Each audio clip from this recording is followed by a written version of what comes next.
Madame, Monsieur, bonsoir. Bienvenue dans ce journal. Voici ce que domine l'actualité.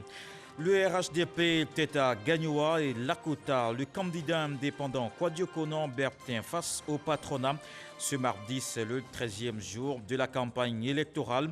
Les candidats en lice pour la présidentielle du 31 octobre 2020 continuent la mobilisation des populations. Ils appellent les électeurs à se rendre dans les urnes ce samedi. Pour la bonne tenue du scrutin et rassurer les populations, les forces de sécurité et de défense sont déployées sur toute l'étendue du territoire national. La hiérarchie militaire met en œuvre l'opération Barrissement de l'éléphant.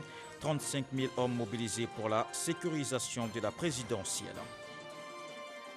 Dans la région de la Bagoué, c'est bientôt la fin du manque d'eau potable. Les populations auront accès à ces denrées vitales. Le déficit sera comblé, rassure le ministre de l'Hydraulique. Laurent Tchagba vient de lancer le projet de renforcement de l'alimentation de la localité. 12 milliards de francs CFA d'investissement.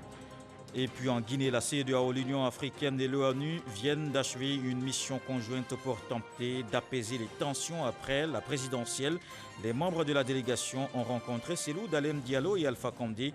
Ils encouragent toutes les parties à recourir aux dispositions légales pour résoudre les différends de l'élection. La campagne électorale pour la présidentielle, nous sommes ce mardi au 13e jour sur le terrain. Les candidats restent mobilisés à ratisser large pour leur victoire. Ils multiplient les rencontres en appelant au vote ce samedi 31 octobre.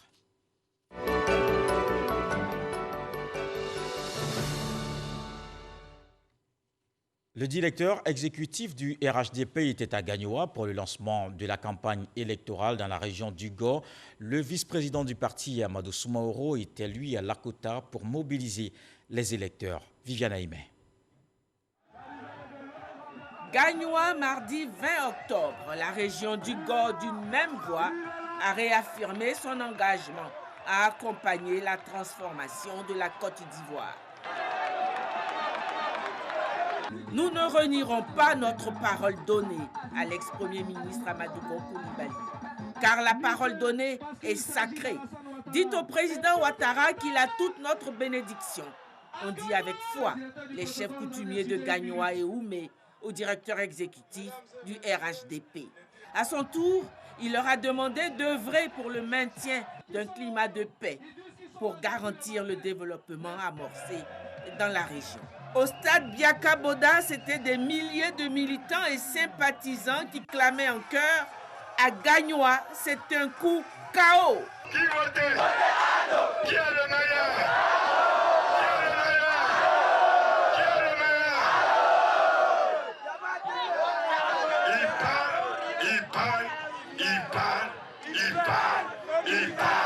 Il parle, nous n'avance. Lakota, mardi 20 octobre, la mobilisation était grande, tant Lakota est reconnaissante au président Alassane Ouattara pour toutes les transformations qualitatives apportées à ce département. Le vice-président du RHDP, Amadou Soumaoro, a exhorté les populations à donner un nouveau mandat à l'homme de développement qu'est le président Alassane Ouattara. Alassane Ouattara est une chance pour la Côte d'Ivoire parce que quand il a accédé au pouvoir, il n'a pas crié de région. Il n'a pas fait ce programme de développement par rapport aux religions. Dans les 17 années passées, personne n'a travaillé aussi bien qu'Alassane Ouattara. C'est pour cela qu'Alassane est une chance pour la Côte d'Ivoire. Nous ne pouvons que le suivre. Nous ne pouvons que le soutenir. C'est pour cela, le samedi 31 octobre, sortez nombreux pour aller voter. Là, la communauté internationale conviendra avec nous qu'Alassane est non seulement populaire, qu'il a la maîtrise du peuple. Rencontrant tous les chefs de village du département, le vice-président du RHDP leur a demandé de travailler au maintien du climat de paix dans leurs localités respectives. Le candidat indépendant Kouadio Konan Bertin a rencontré le patronat ivoirien au siège de la Confédération générale des entreprises de Côte d'Ivoire dans la commune du Plateau. Industrialisation, dette intérieure, investissement public. Le candidat a répondu aux préoccupations du secteur privé. Il promet de promouvoir une flexibilité fiscale. Franck Kouadio.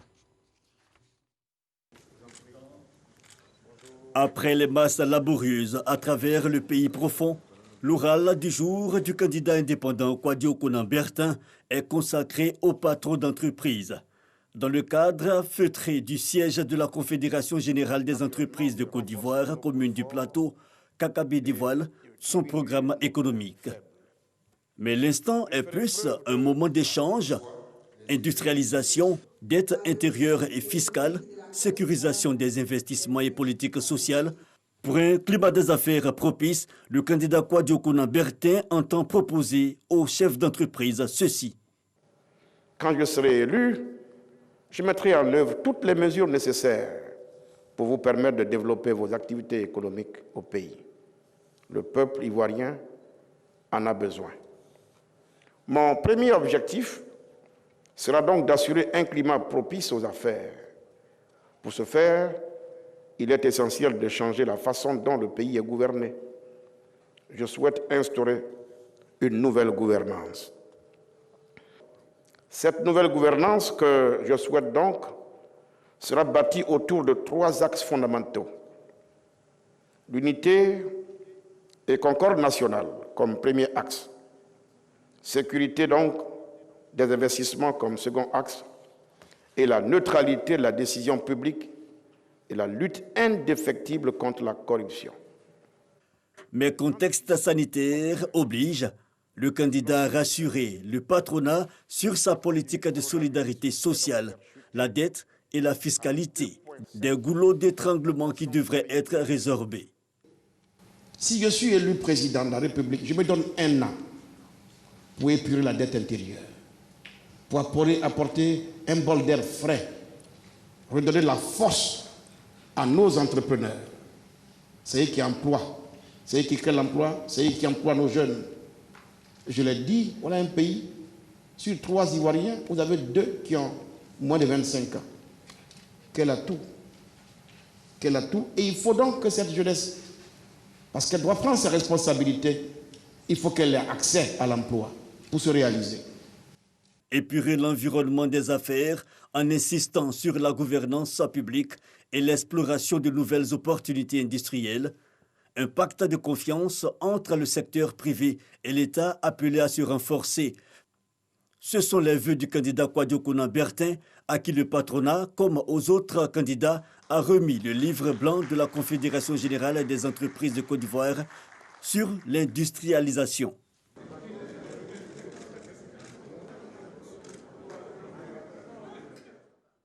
Et dans cette période électorale, comme on vient de le voir, les opérateurs économiques expriment leurs attentes à la classe politique pour 2021-2025. Ils sont réunis au sein du mouvement Initiative citoyenne du secteur privé.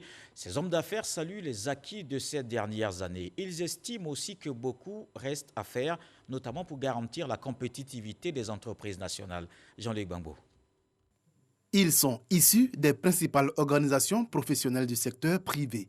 Réunis au sein de l'initiative citoyenne du secteur privé, ICSP, ces opérateurs économiques ont choisi cette période électorale pour faire leurs propositions à la classe politique. Ceci en vue d'enrichir le programme économique de la Côte d'Ivoire, au moins sur la période 2021-2025, dans son axe développement du secteur privé. Dans le domaine de la paix, des efforts ont été faits, mais ce n'est pas suffisant. Il faut aller toujours à la paix, il faut aller à la cohésion, il faut aller à la stabilité.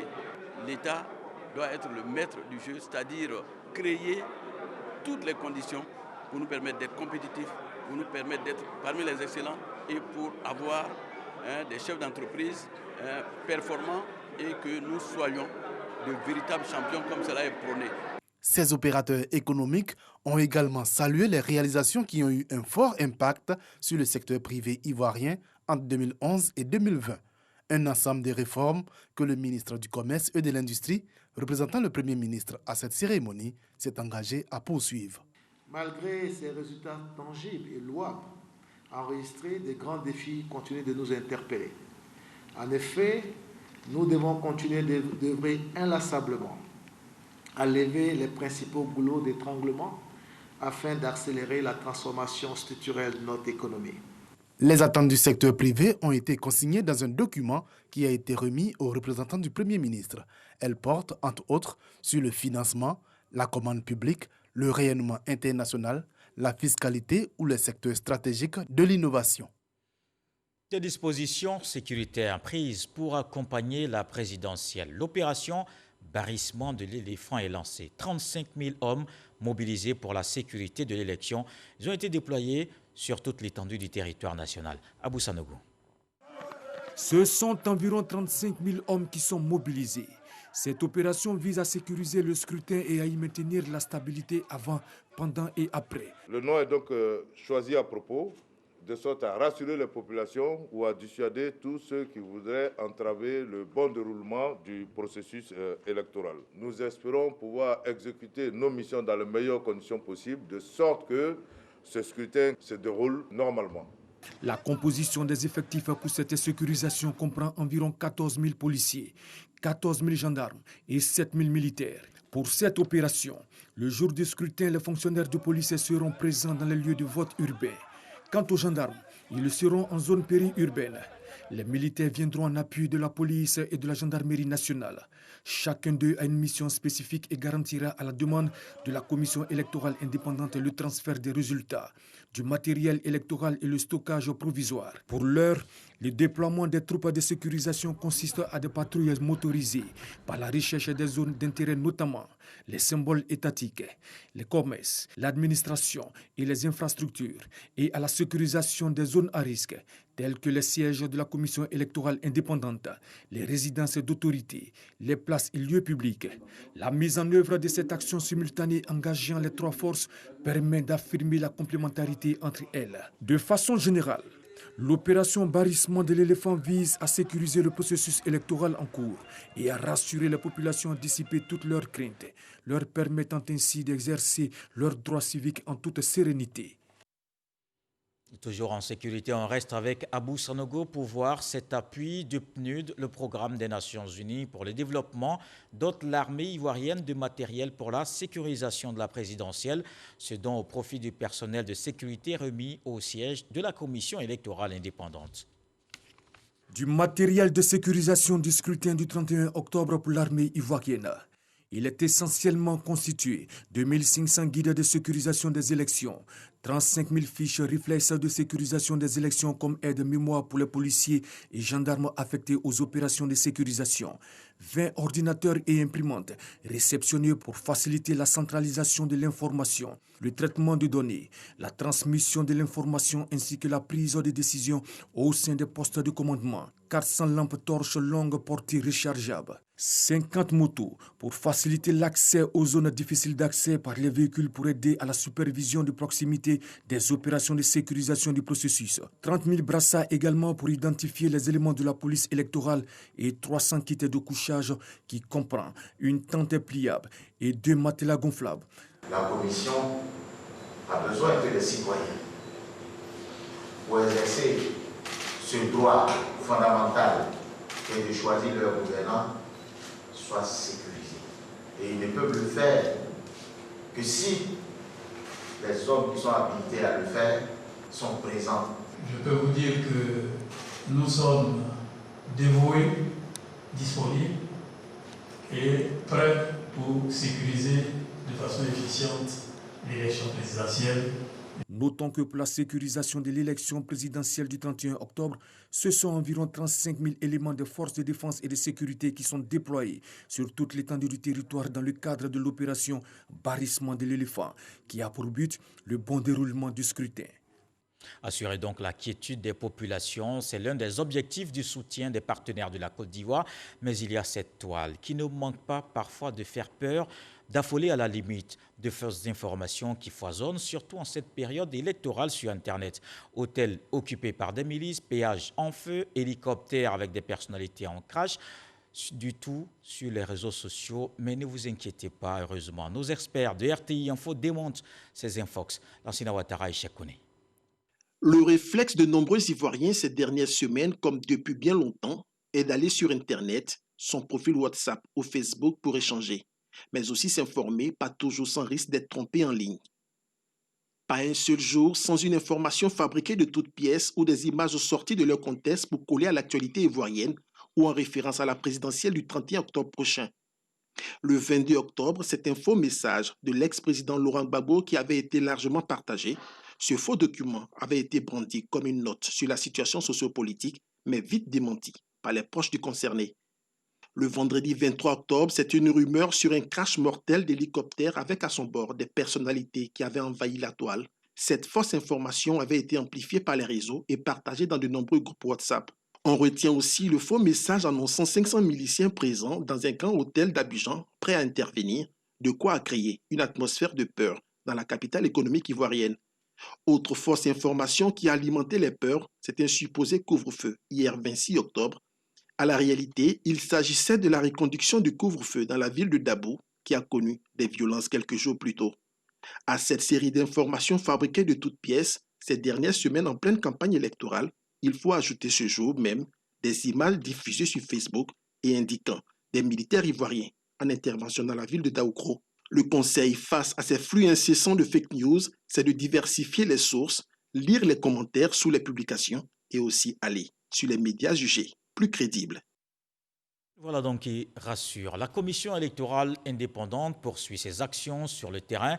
La secrétaire permanente de la CEI est à Daloa, dans le Haut-Sassandra.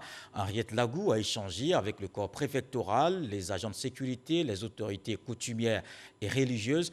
Elle rassure les populations sur la bonne organisation du scrutin. Le reportage de Soro Corona. Préfecture de région du Haut-Sassandra.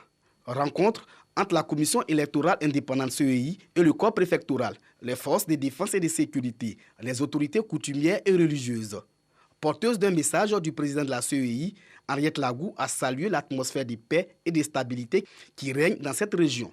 C'est de féliciter au nom du président Coulibaly Kibié et de la commission centrale le corps préfectoral qui, aux premières heures, s'est mis au devant pour que tout se passe bien. La secrétaire permanente de la CEI a invité le corps préfectoral, les forces de défense et de sécurité, les autorités coutumières et religieuses à maintenir ce cap pour des élections apaisées le 31 octobre 2020. Une mission que les autorités locales s'engagent à remplir. Notre rôle, c'est de demander aux populations de ne pas écouter les discours qui les amènent à l'abattoir. Nous demandons aux élus de tenir des discours apaisés.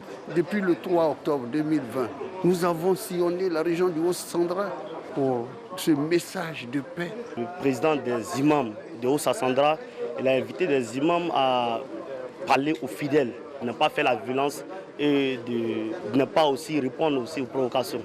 Henriette Lagou a informé les populations du Haut-Sassandra que techniquement, tout est fin prêt pour le scrutin présidentiel.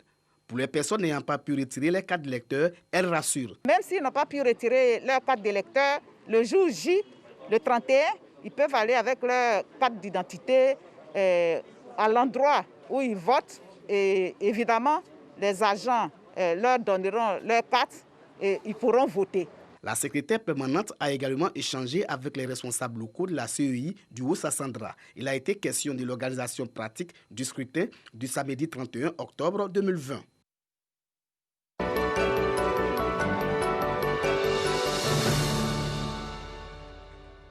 Les initiatives de cohésion sociale se multiplient à Bongouanou. La ville avait connu des manifestations il y a quelques jours. Le calme est revenu. L'inspecteur général d'État Théophile Awamdoli a initié des rencontres pour la paix définitive dans la localité. Alexis Ouedraogo. Moi, ma préoccupation, nous qui avons les magasins qui ont été cassés dès les premiers débuts là, ils ont volé tout ce qui est dans le magasin. Bon, je ne sais pas si il y a lieu d'aller poser plainte. Depuis le début de semaine dans le Moronou, L'inspecteur général d'État intensifie les rencontres avec toutes les couches sociales. Chefs de communauté, jeunes, religieux, Théophile Awandoli veut aplanir les différends entre communautés, des discordes bien souvent issus de rumeurs. Comment vous pouvez vivre sur les rumeurs? Vous êtes là, on dit oui, les jeunes de Guirassoro, ils ont machette, ils ont chose, ils sont en train d'arriver pour nous attaquer. Et puis aussi vous vous soulevez. Il faut que vous arrêtez ça. Mettez en place un système, au moins pour que les gens puissent vérifier si c'est vrai ou c'est faux. Et même si c'est vrai, reportez-vous à des gens qui peuvent vous aider à les régler, sans que vous ne les réglez à la machette, au pilon ou au gourdet. Un message que saluent les jeunes. Je peux dire merci à M. l'inspecteur. Il nous a parlé sagement en tant que papa et nous avons compris le message. Face aux communautés de Dioulakro, Awandoli a insisté sur l'importance d'éviter de se rendre justice. Il a invité les parents à appuyer ce message de paix auprès de la jeunesse. Il en parle beaucoup aux jeunes. Mais nous savons que nous avons un problème. Parce que dès qu'ils quittent chez nous, d'autres les appellent pour leur dire autre chose. Continuez de parler à vos jeunes. Parlable en fait à deux. Quand un commence, l'autre ne répond pas, bon, ça peut ne pas aller loin. Théophile Awandoli a pour finir insisté sur une réalité. Le Moronou a besoin de paix pour son développement. Dans la promotion de la paix et la cohésion sociale, on reste également mobilisé pour continuer la lutte contre la Covid-19.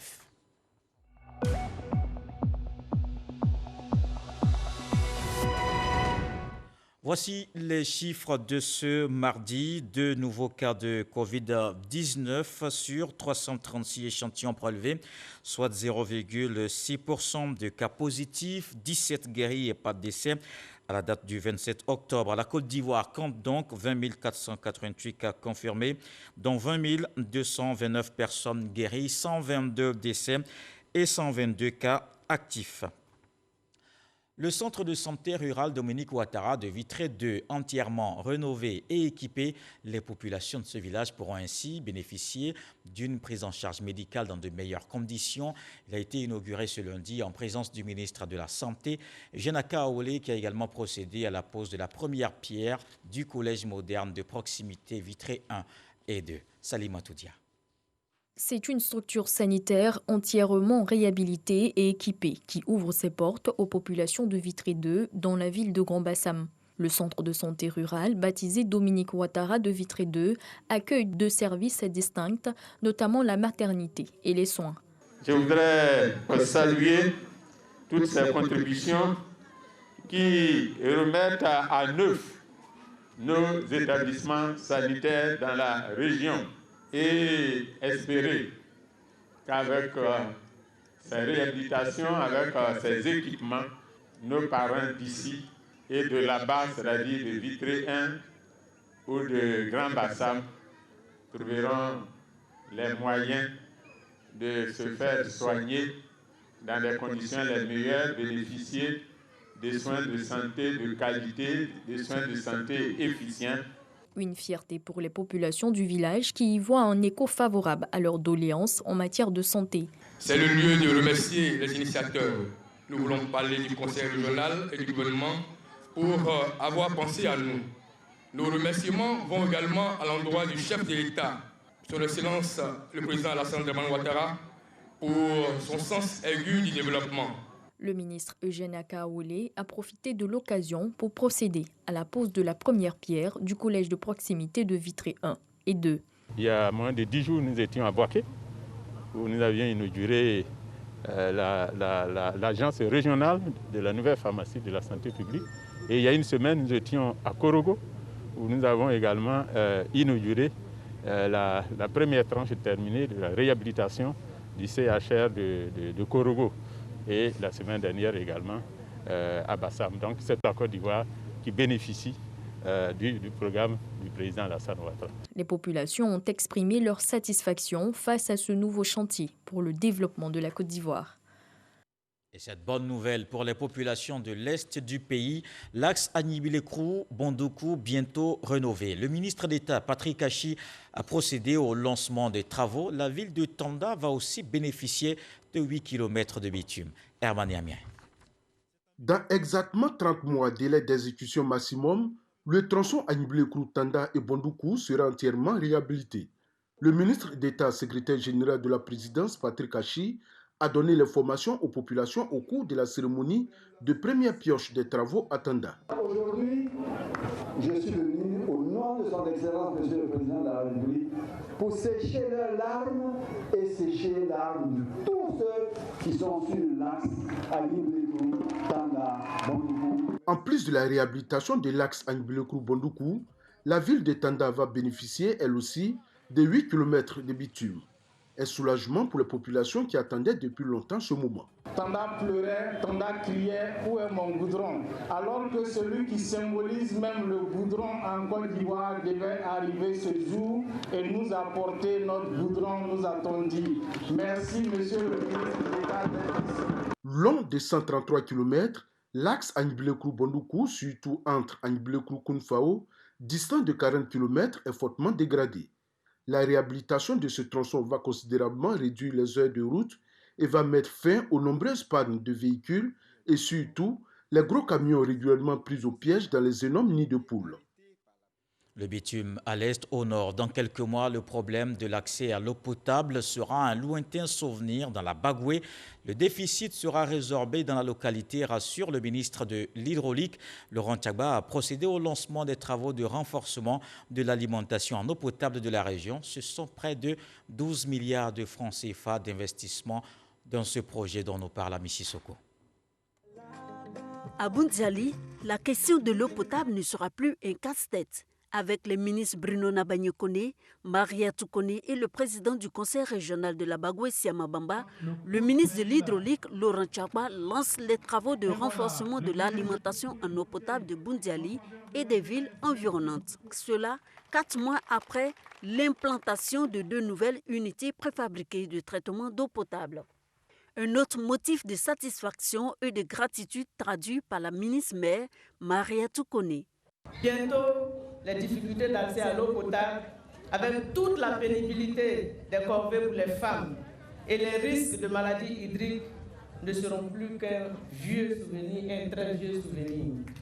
Avec une population de plus de 70 000 habitants, la ville de Boundiali a un besoin journalier d'eau potable de 5 900 m3 d'eau, mais elle ne produit que 2 800, un déficit donc de 53%.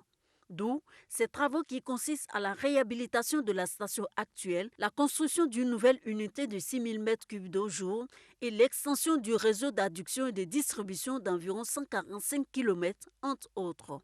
Délai d'exécution du projet, 24 mois. La vision de son Excellence Alassane Ouattara est de garantir l'accès de toutes les populations à l'eau potable. Il nous a instruit de sorte qu'aucune région, aucun village, aucun hameau de la Côte d'Ivoire, aussi petit soit-il, ne soit oublié dans cette vision. Le ministre de la Construction, du Logement et de l'Urbanisme, Bruno Nabagné-Koné, parrain de la cérémonie, a quant à lui réaffirmé la volonté du gouvernement à œuvrer pour le bien-être des populations. Pour améliorer quotidiennement les conditions de vie de nos populations. Nous savons que cette amélioration n'est pas possible sans l'eau, sans l'électricité, sans des routes de meilleure qualité, n'est pas possible sans la santé, sans l'école. C'est tout cela que le gouvernement souhaite apporter plus fortement à nos populations. Ce projet de renforcement de l'alimentation en eau potable de Boundiali et des villes environnantes s'inscrit dans le vaste projet structurant du gouvernement qui prend en compte 12 villes pour régler définitivement leurs problèmes d'eau potable. Coût global de réalisation, plus de 170 milliards de francs CFA, dont près de 12 milliards pour les travaux de Boundiali, un prêt de Exim Bank, Chine.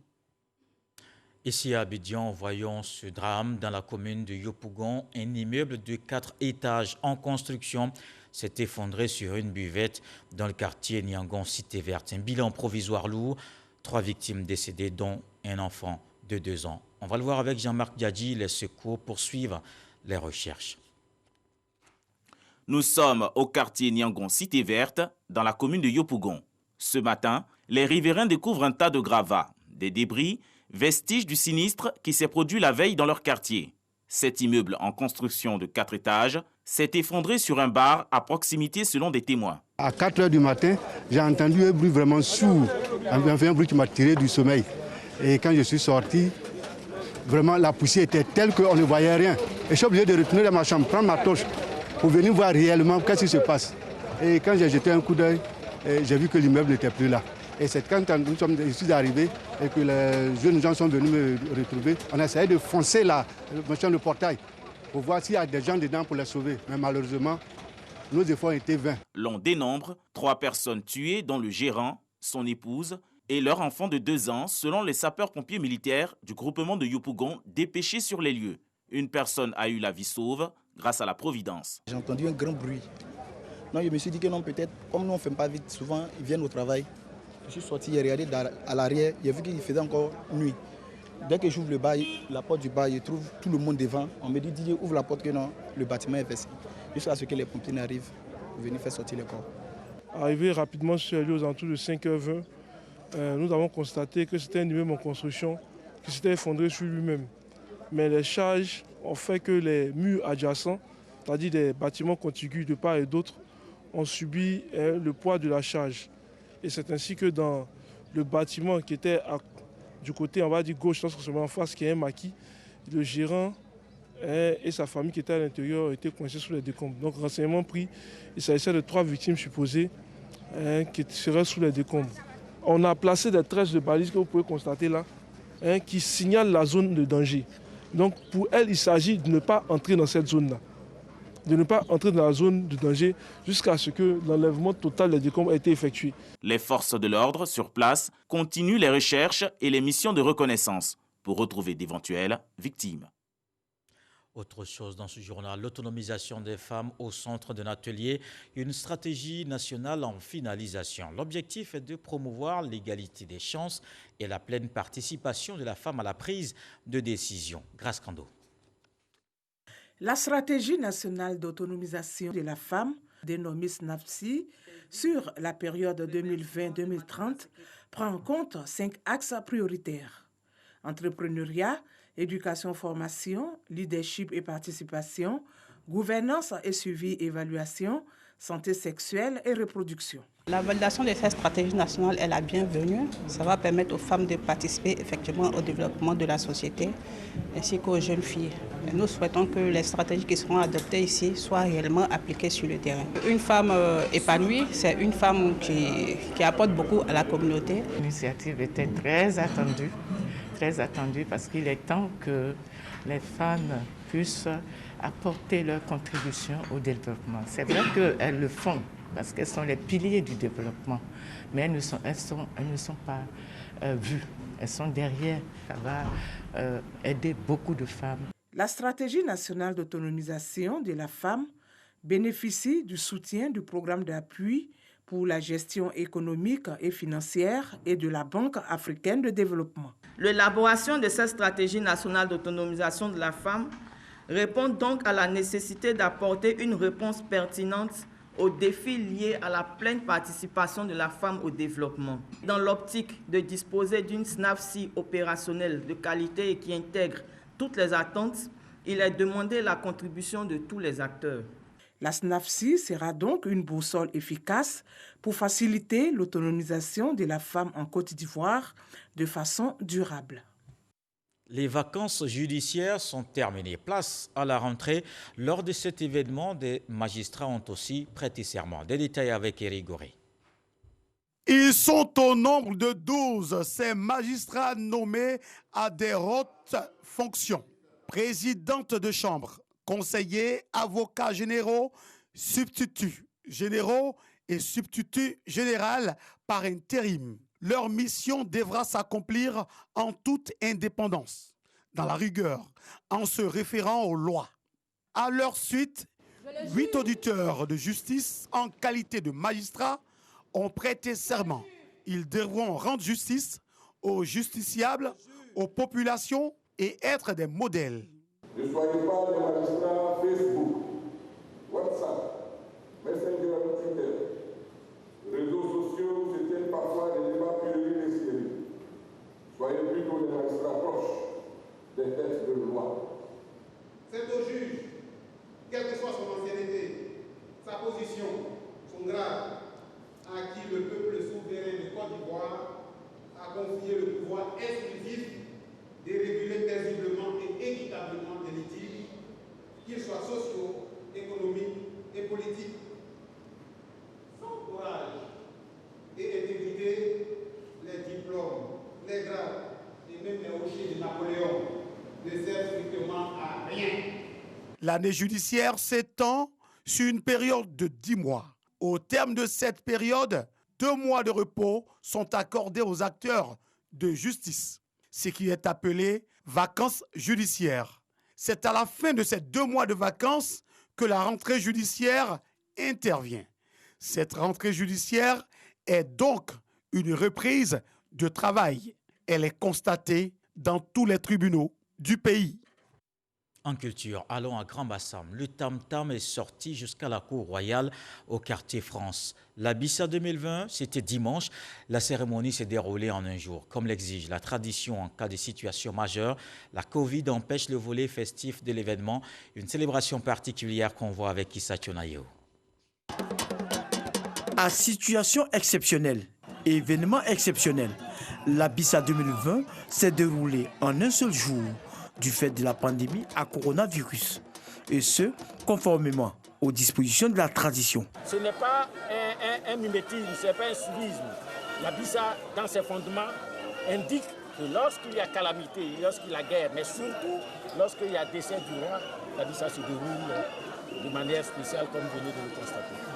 Le tam-tam sort de chez le Karan de la tradition Nzima, la famille Nvavile, pour aller à la cour royale. Une fois chez le roi, Amon Désiré Tanoé, il donne une manière de traduire la vivacité de la tradition Nzima Kotoko.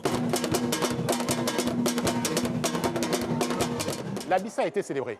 C'est-à-dire qu'on a tout joué, vous avez pu voir, on a sorti le tam-tam, on a tapé, le peuple va danser un peu, quelques minutes pour respecter les mesures barrières et la Bissa va rentrer dans sa retraite en attendant l'année prochaine. Il s'agit de respecter ici les fondamentaux culturels Nzima et faire en sorte que les administrés ne dérogent pas des pratiques ancestrales. Pour le jeune Nzima, cette célébration sobre de la Bissa n'entame en rien leur attachement à leur culture. Nous voulons venir commémorer notre tradition. C'est la raison pour laquelle nous sommes ici. Voilà, nous allons taper le tam-tam, nous allons danser. C'est le lieu de rappeler que la Bissa devra se tenir du 11 au 25 octobre 2020 s'il n'y avait pas cette pandémie à coronavirus qui continue de secouer le monde entier. Dans le reste de l'actualité en Guinée, la CEDEAO, l'Union africaine et l'ONU viennent d'achever une mission conjointe pour tenter d'apaiser les tensions après la présidentielle du 18 octobre. Ces derniers demandent notamment la levée du blocage du domicile du chef de l'opposition, Cellou Dalein Diallo, qui dit ne pas attendre grand-chose de ses émissaires. Concernant les violences post-électorales, la mission demande aux autorités de mener des enquêtes sur leurs auteurs et de faire en sorte que les forces de défense et de sécurité agissent avec retenue et professionnalisme. Au final, la délégation encourage toutes les parties à recourir aux institutions et dispositions légales pour résoudre les différends issus de l'élection. Emmanuel Macron prône le droit à la caricature. Il avait défendu cette position après l'assassinat en France d'un professeur qui avait montré des caricatures du prophète Mahomet. Depuis, des critiques, boycotts et manifestations contre la France se poursuivent dans plusieurs pays musulmans. Lundi, le président Recep Tayyip Erdogan a appelé à boycotter les produits français en Turquie. Dans d'autres pays musulmans également se lancent dans la vague de protestations ce mardi au Bangladesh, en Jordanie, en Irak. Un appel à manifester également lancé à Ramallah. En Iran, l'un des diplomates français en poste à Téhéran convoqué au ministère iranien des Affaires étrangères. Voilà qui met un terme à ce journal. Merci de l'avoir suivi. À 23h, retrouvez Marine Cognan. Demain, 20h, Marie-Longue Goron. Comme la paix nous est chère tous, le sage nous dit, soyons cet arc-en-ciel dans le nuage qui fait le bonheur autour de nous.